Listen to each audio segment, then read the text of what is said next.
大家好，欢迎来到林家药剂师频道。今天我们来聊一聊大家家里都有但没想过的问题：你储存药物的方式安全吗？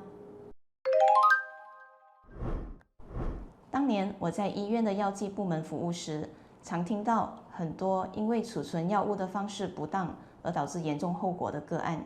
今天就让我和大家一一分享，并带大家了解正确储存药物的方式吧。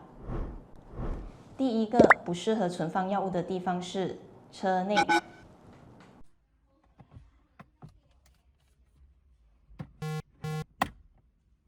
有一次我在医院工作时，一位安哥从口袋里掏出这个小药瓶，他说这个药丸过期了，要和我们兑换。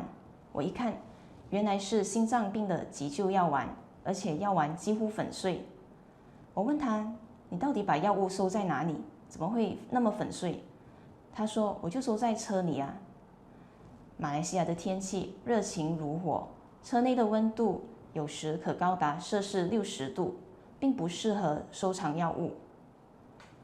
药丸如果遇热就会变质，甚至粉碎或融化。尤其是急救类型的药，一定要随身携带。第二个不适合储存药物的地方就是厨房。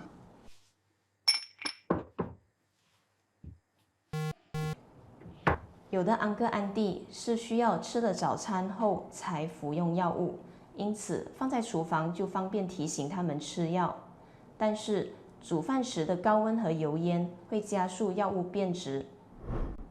第三个不适合储存药物的地方是冲凉房。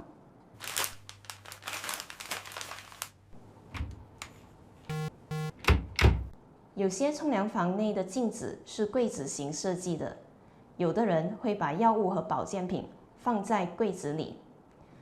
冲凉房长期潮湿，除了地上容易长霉，药物也容易受潮长霉。在此给大家整理正确储存药物的方式：阴凉、干燥、避光。大多数药物应存放在阴凉、干燥、避光的地方。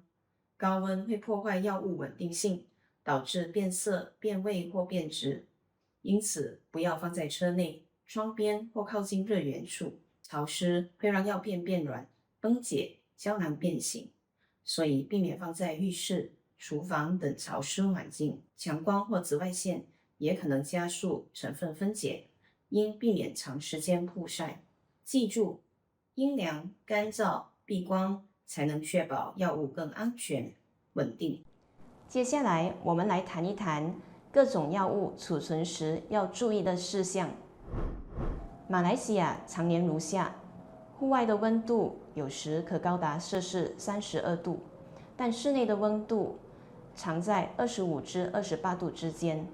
有一些常见的口服药，如退烧药丸，是适合储存在室温的柜子里。需要冷藏的药物，则是放在冰箱的冷藏室，约摄氏2至8度之间，而不是放在冷藏室的门边，或者是冷冻室。我在医院工作时，有听说有一个小孩打开冰箱，把冰箱里的退烧药水一口喝完，幸好家长立刻送他到医院，并没有大碍。原来小孩以为这退烧药水是 orange juice， 因为一般制药商都会为了让小孩更容易接受药水的味道，而加入比较香甜的口味，譬如 orange juice 或者是 strawberry juice， 这会让小孩误会和平时喝的果汁是一样的，而拿出来喝完。因此，如果家里已经有小孩会打开冰箱，不建议把用剩的药水继续收在冰箱内。此外，也要注意把药物锁在抽屉里或放在高处的柜子，那么小孩才不会那么容易拿到药物。其实，即使开了瓶的药水，也不能放在冰箱内到它原本的 expiry date。我们应该要参考瓶子上写的开瓶后建议保存期限，一般上是不超过1个月的。另一种特别的药水则是抗生素，这是由药剂师特别冲泡而制的。若医生嘱咐用药5天， 5天后还有剩余，就应该立即丢弃，而不应该留到下一次孩子有相同的病症再使用，或者分享给另外一个孩子服用。药物储存分类小技巧：内服和外用药分开。内服药是经由口服进入体内，再由消化道吸收的药物，常见的形式包括片剂、胶囊、糖浆、粉剂和液体药水等。它们通常用于缓解发烧、头痛、咳嗽、鼻塞或肠胃不适，也有一些是日常补充维生素与营养所用。建议使用透明收纳盒分类。液体药水要密封并避免高温。儿童用药与成人用药也可以用标签分开，并放在孩子不容易拿到的位置。